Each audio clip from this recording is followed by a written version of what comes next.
صباح الفل يا رجاله. فيديو جديد، توبيك جديد، هنتكلم على حاجات جامده قوي النهارده. هوريكم فلوج من يومي الدنيا ماشيه ازاي. يمكن اكون بدات وانا في العربيه، بس انا لسه مخلص امتحان حالا وكنت قايم مستعجل وكنت متاخر جدا، وكان المفروض ابعت التشيكنز اللي هي الابديتس بتاعتي يعني للكوتش بتاعي. فبعت بقى كل حاجه والكلام ده كله قبل ما انزل، ويا دوب بس شربت كوبايه قهوه. بس هو كوبايه القهوه معانا، استنى اهي كوبايه القهوه اهي، والمج الجميل بتاعي اللي انا بحبه جدا. وهنروح دلوقتي البيت. اول لما اروح هوريكم وجبات الهاي كارب بتاعتي عامله ازاي. الدبانه دي مقرفه قوي بصراحه، وانا شعري منعكش كده، والشباك الجو الصراحه عندنا في مصر حر قوي. فتعالوا كده نشوف اليوم هيمشي ازاي، يلا. بص بقى يا معلم، اول وجبه في اليوم بتاعنا الهاي كارب. اول حاجه انا باخد الجي دي اي اللي هو بودة اتكلم عليه في الفيديوهات اللي فاتت، وممكن ابقى اشرح لكم على خفيف كده هو بيعمل ايه. يعني هو بيقلل مستوى السكر في الدم، فلما تيجي تاخد وجبه فيها يعني ترفع السكر الدم عالي قوي، يعني وجبه فيها كربوهيدرات او نشويات عاليه، فبالتالي اسمه ده لما تاخد ده وتاخد ده فمستوى السكر في الدم يبدا يتظبط. انا مش عارف اشرح، او انا مش حاطط الكاميرا على وشي، بس ده 80 جرام شوفان، 20 جرام زبدة فول سوداني، فيها جواها موزة بس انا هرسها تحت خالص بتبقى طعمها تحفة، سكوبين واي بروتين. ويلا بينا يا باشا نخش نجيب البيضة عشان لسه فاضل بيضة بعملها في البتاع اللي بتسلق البيض. الفل يا رجالة، دلوقتي هنتكلم عن الكرياتين. الكرياتين، بص بقى يا معلم، الكرياتين ده ناس كتير شرحته وناس كتير قالت عليه، وهتلاقيك حاسس انك عارف عنه كل حاجة، بس انا هحكي لك حاجات عميقة شوية. يعني ايه حاجات عميقة شوية؟ هحكي لك ازاي لو وقفته ايه اللي هيحصل، لو ابتديته ايه اللي هيحصل، لو اخدت اكتر من جرعة ايه اللي هيحصل. هحكي لك ايه الكرياتين ده. هو الكرياتين ده اول حاجه موجود في الاكل بتاعنا. موجود فين؟ موجود في اللحوم، موجود في الاسماك، وبيبقى في اللحوم والاسماك بشكل اكتر، زي السلمون وزي اللحمه الحمراء، مش زي الفراخ. بيبقى في الفراخ طبعا بس بنسب قليله شويه. اكتر نسب بتبقى موجوده في اللحمه وفي السلمون. طيب هل انا لو كلت سلمون ولحمه كل يوم هقدر اجيب احتياجي من الكرياتين اللي جسمي محتاجه في اليوم؟ لا. ليه لا؟ في ناس بتقولك انت كده محتاج تاكل كيلو لحمه عشان تدخل 5 جرام كرياتين. انت جسمك اصلا عامه بيحرق كرياتين في التمرين غير الكرياتين اللي جسمك محتاجه. طب انا كده اعمل ايه؟ كده محتاج تاخد سكوب 5 جرام كرياتين مع نسبه البروتين الخارجيه اللي انت بتاكلها، فبالتالي بيخش لجسمك 7 او 8 او 9 جرام كرياتين، عشان انت في نسبه كرياتين بتتحرق في التمرين. علشان كده لما بيجي في التمرين يقول لك ممكن تاخد اسينشال امينو اسيد اللي هو الاي دبل اي، ما تاخدش بي سي دبل اي. ليه مش بي سي دبل اي؟ الاسينشال امينو اسيدز دي انت جسمك عناصر بيفتقدها في التمرين، انت برضو جسمك بيفتقد الكرياتين في التمرين. هل اخد كرياتين في التمرين؟ ما تاخدش كرياتين في التمرين. عايز تاخده في التمرين براحتك، عايز تاخده اول ما تصحى قبل ما تنام في اي وقت ومش هيفرق. وده حاجه من الحاجات برضو المهمه اللي كنت عايز اتكلم فيها. مش شرط علشان الكرياتين يفرق معاك تاخده بعد التمرين ولا قبل التمرين ولا اي حاجه. جميل جميل. طيب الكرياتين ده هو تاخد كرياتين في التنشيف ولا لا؟ عشان في ناس تسال السؤال ده. اه طبعا خده في التنشيف، خده في التضخيم، خده طول الوقت. ناس يقول لك اصل هو بيحبس ميه، بس بيحبس ميه جوه العضله مش تحت الجلد، فبيخلي شكلك احلى ويخليك فولر، يخلي البرفورمانس بتاعك يزيد، ادائك بيتحسن جدا في التمرين، شكلك بيبقى مليان كده عامل زي البالونه محترمه، البايسبس كده تحسها جميله، والتشست تحسه ما شاء الله كده يا رضع. بس بقى يا معلم، فطب ايه بقى دلوقتي نقول ايه وناخد الكرياتين امتى والكلام ده كله؟ بص، الكرياتين في حاجه اسمها انترا ماسكولار ووتر ريتنشن بيعملها، يعني بيحبس الميه جوه العضلات زي ما شرحت لك. بس هو مش بيعمل ووتر ريتنشن. في فرق بين الووتر ريتنشن والانترا ماسكولار ووتر ريتنشن. انترا ماسكولار ووتر ريتنشن بيدخل لك الميه جوه العضلات، تمام؟ يبقى كده لو حد قال لك ايه، لو قال لك هو الكرياتين بيحبس ميه، قول له اه فين؟ جوه العضلات مش تحت الجلد. جميل جميل. فانت تقدر تاخد الكرياتين في التنشيف في التضخيم في اي وقت. الكرياتين بيحسن من ادائك في التمرين، بيزود لك البرفورمانس. فانت لما تيجي تتمرن تيجي تشيل وزن، هتعرف تشيل وزن اعلى او تجيب عدات اعلى لما تبدا تستخدمه. طيب انا لما استخدمه دلوقتي هو يبدا يشتغل معايا بعد قد ايه؟ الكرياتين حاجه لونج تيرم مش شورت تيرم، يعني مش زي البري ورك اوت، مش حاجه هتاخدها هتشتغل في ساعتها. لا، هو هيشتغل على مده. يعني ايه على مده؟ بياخد له حوالي 3 اسابيع ل يعني حوالي 21 يوم لحد شهر، لغايه لما الكرياتين يبدا مفعوله يشتغل معاك. وسنس اللي هو اشتغل انت هتحس بفرق مش طبيعي ولا كانك واخد استرويد. طب الكرياتين بعد فتره هتبدا تحس اللي هو بيفرق معاك. الكرياتين اول فتره في الجيم هيفرق معاك قوي، هتحس اوزانك بتزيد قوي بسرعه جدا، جسمك بيضخم بسرعه قوي، بيحلو، بيبقى فل، الكلام ده كله. بعد فتره هتبدا تحس ان الموضوع ده ما بيحصلش. ليه؟ مش عشان الكرياتين مضروب ولا الكرياتين وحش ولا اي حاجه، لا، ده لان انت جسمك ابتدى بنى كتله عضليه محترمه، والكرياتين انت بقالك فتره بتاخده، فخلاص انت بقالك فتره كتيره بتاخده، فانت العمليه الاولى بتبدا تحس بيها بفرق كبير قوي. بعد كده كده كده هو بيفضل يفرق معاك، ما توقفوش طبعا. انت هحكي لك برضو لو وقفته ايه اللي هيحصل، بس ما توقفوش طبعا، عشان بلاقي ناس بتاخده ممكن اللي هو اول ما تحس بتطور توقفه بقى، فايه ده انا ايه اللي حصل ومش عارف ايه. ما توقفوش. تمام تمام. طيب انت لو مش معاك فلوس تجيب كرياتين، هل بقى مش هتعرف تزيد ومش عارف، والناس دي معاها فلوس وانا الغلبان اللي مش معاه فلوس ومش عارف؟ لا لا، ما تهلهلش وما تولولش، ده مش استرويد، ده مكمل غذائي، ومن اسمه مكتوب ورا سبلمنت. سبلمنت مكمل غذائي يا معلم. يعني الكرياتين مش هيزودك 30 كيلو عضل، ولا هيزودك 10 ولا 5 ولا 6. والكرياتين لو انت مظبط اكلك، مظبط نومك، مظبط شرب الميه، مظبط كل حاجه اللي هي اصلا المفروض تبقى مظبطه من غير ما تاخد كرياتين، هو يفرق معاك بالظبط 5 ل 10%. متخيل 5 ل 10%؟ تخيل الضجه المعموله على الكرياتين على 5 10%. طب هو بيفرق. طب فين؟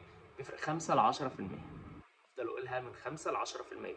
سموه الاسترويد بتاع الطبيعيين من الاخر يعني. فرق 10 ل 5% ده لبادي بيلدر ده فرق كبير، فرق كبير قوي. لكن بقى الفروقات التانية ايه؟ عندك نسبة نوم، وبقية النسبة تمرين شديد، بقية النسبة نوم عميق، بقية النسبة شرب مية. بس يا معلم اتقفلت، فاضل 10%. 5% كرياتين، 5% الفيتامينز بتاعتك. دي لعبة كمال الأجسام. جميل جميل. انت دلوقتي وقفت كرياتين، كنت بتاخد كرياتين واتقفش يا عم، ابوك خده منك وزعلك وانت متضايق دلوقتي. انت حاسس انك بدأت تخس، صح؟ هو ده حقيقي. بس اللي في الاول دي ما بتبقاش نزلة عضلات، اللي بتبقى في الاول دي تقليل ميه. سنس اللي الميه بتخرج من العضله بتاعتك، انت بتبدأ تقل نسبة عضلات بسيطة، لان انت اصلا العضله بتاعتك 70% منها مكونه من عضل. يعني 70% من العضله قصدي مكونه بميه. فالعضلات هتبدا تقل، مش هضحك عليك. هتقل بنسبه قد ايه؟ تقل بنسبه 5 ل 10% زي ما قلت لك. يعني مش تقل، مش هتقف على الميزان تلاقي نفسك نازل 50 كيلو يعني، لا، انت هتقف على الميزان عادي هتلاقي نفسك بعد اسبوعين 3 وممكن شهر كمان نازل 4 5 كيلو. ولو ظبطت اكلك وتمرينك ونومك وكل ده تاني هتبدا تزيدهم تاني كانك اصلا مفيش اي مشكله. كده كده جسمك مش هيبقى زي وانت بتاخد كرياتين 100%، عشان قلت لك هو بيخلي جسمك فل، بيزود ادائك، تحملك، الكلام ده كله. فالكلام ده طبعا هيقل بنسب بسيطه، بس زي ما قلت لك هي من نسبه ل 5 ل 10%، مش نسبه كبيره جدا.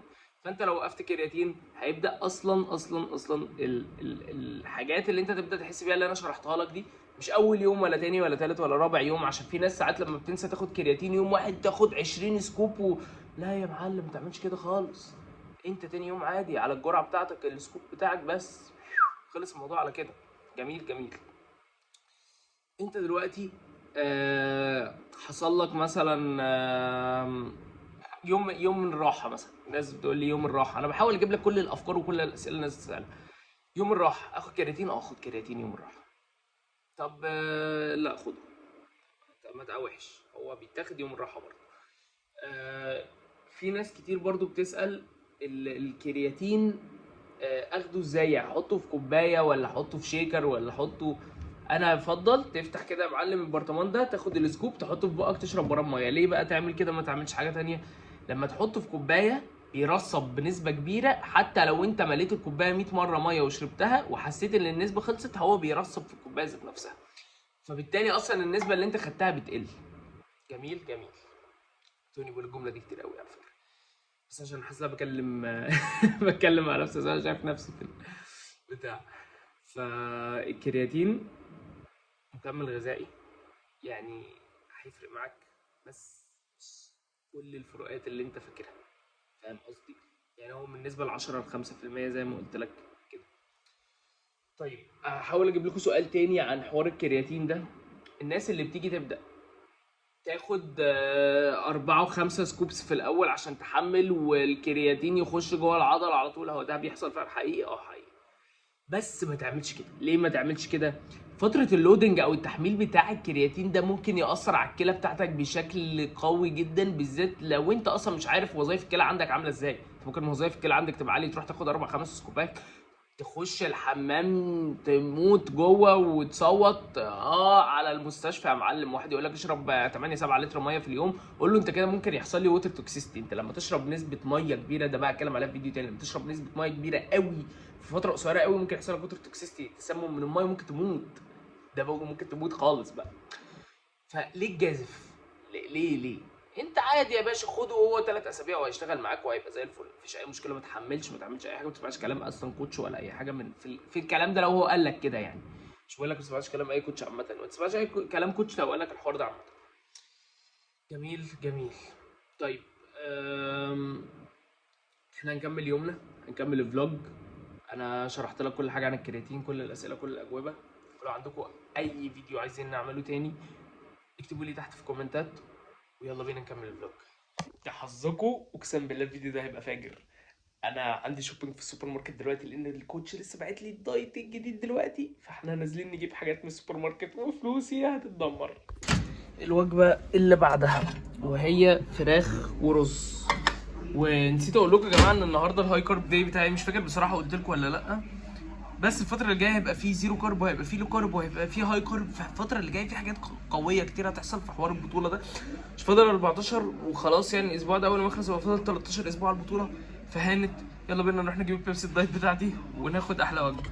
نزلت دلوقتي رايح أصلي الظهر علشان لسه الأذان مدن، فقلت نروح على المسجد بقى الأول نصلي ونطلع من المسجد على السوبر ماركت، كده نبقى واكلين وجبتين وهنعمل شوبينج السوبر ماركت، نجيب الحاجات اللي هنبدا بيها الدايت بتاع بكره، ونكون صلينا ونكون ظبطنا حالنا كله، ونرجع كده نريح شويه. بفكر انام لي شويه ان شاء الله يعني، لو عرفت انام هنام، لو ما عرفتش انام فخلاص بقى هرجع البيت انام شويه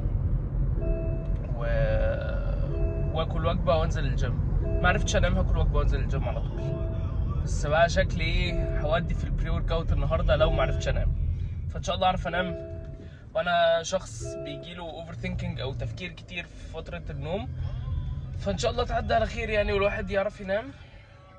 وهبقى اعمل لكم فيديو على حوار الاوفر ثينكينج ده والتفكير الزياده والكلام ده كله، علشان في ناس بتخش في البوينت دي، اوريكم انا بحاول اعالجها ازاي. بس يلا بينا نخش نصلي ومستنيكم في السوبر ماركت.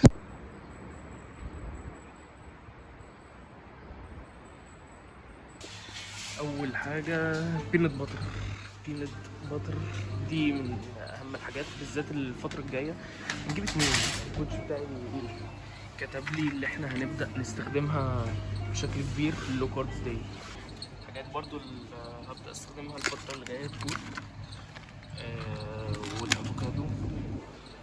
بس تعمل سبسكرايب بقى يا معلم وتعالى نكمل الجوله. بس انا بفكرك بس تعمل سبسكرايب عشان تشوف البطوله وتشوف التحضيره وتشوف الليله دي ماشيه ازاي.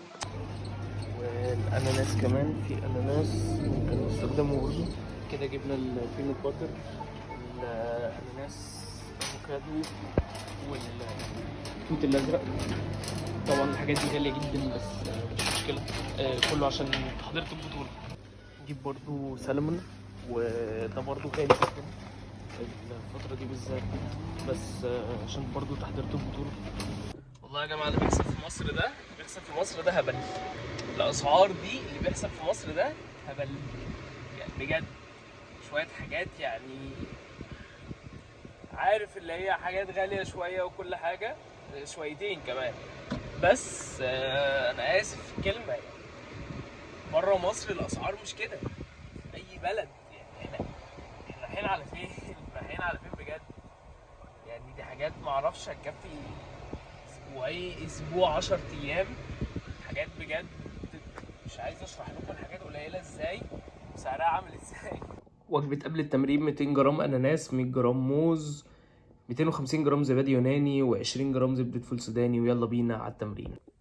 انا معرفتش اصور التمرينه. ليه معرفتش اصورها؟ ليه ما صورتهاش؟ لان انا الفتره دي زي ما قلت لكم انا بحضر لبطوله وفاضل حوالي 14 اسبوع، فانت بتبقى محتاج تركز في التمرينه، تدي 101%. حتى لما كنت بصور حتت من التمارين بتاعتي في الاول كنت ممكن اصور لكم تمرينه تمرينتين بالكتير، لان انا وبتبقى ده اخر خلاص اخر حاجه اللي هي التفنيشه يعني.